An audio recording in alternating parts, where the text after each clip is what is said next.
লেখা আছে কিন্তু কিভাবে টাকা অ্যাড করবেন, আবার কিভাবে ওদের টেলিগ্রামে জয়েন করবেন। এখানে এক ক্লিক করলে কিন্তু ওদের টেলিগ্রামে নিয়ে যাবে। তো এখানে আবার এই যে কোনো একটা আইকন দেখতেছেন, এখানে ক্লিক করলে অ্যাডমিনের সাথে সরাসরি কথা বলতে পারবেন, আপনার সমস্যা সলভ করতে পারবেন, কোনো সমস্যা হবে না। তো এবার আপনাদের দেখাবো খেলোজোন অ্যাপে কিভাবে টাকা ডিপোজিট করবেন। তো সিম্পল, আপনারা এখানে ওয়ালেটে ক্লিক করবেন, এই যে উপরে ওয়ালেট দেওয়া আছে, ওয়ালেটে ক্লিক করবেন।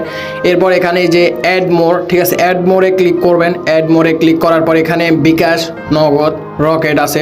তো আপনারা যে মাধ্যমে করবেন ওই মাধ্যম সিলেক্ট করবেন, যেমন বিকাশ আছে, বিকাশ নাম্বার দেওয়া, নগদের নাম্বার দেওয়া, এরপর রকেটও সেম সব কিছু। তো একটা প্রসেস দেখা দিচ্ছি, সব সেম। তো এখানে বিকাশের নাম্বারটা কপি করবেন, কপি করার পর বিকাশে চলে যাবেন। এরপর এখানে যত টাকা আপনারা সেন্ড করবেন তত টাকা লিখবেন।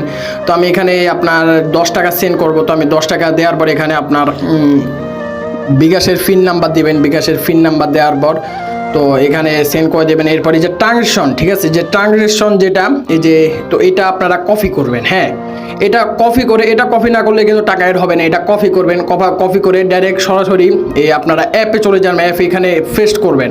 তো বিকাশে আমি পেস্ট করলাম, পেমেন্ট করলাম। তো এখানে ভেরিফাইতে ক্লিক করবেন, ভেরিফাইতে ট্রানজেকশনটা নিয়ে এখানে পেস্ট করে ভেরিফাইতে করলে টাকা অ্যাড হয়ে যাবে। হ্যাঁ, আর কোনো ওয়ে না, জাস্ট এই ওয়ে আপনারা করবেন, ইনশাল্লাহ টাকা অ্যাড হয়ে যাবে, কোনো সমস্যা হবে না। দ্রুত চলে যান, তো অ্যাপটি নামিয়ে খেলা শুরু করেন, খেলোজোন অ্যাপ। তো এখানে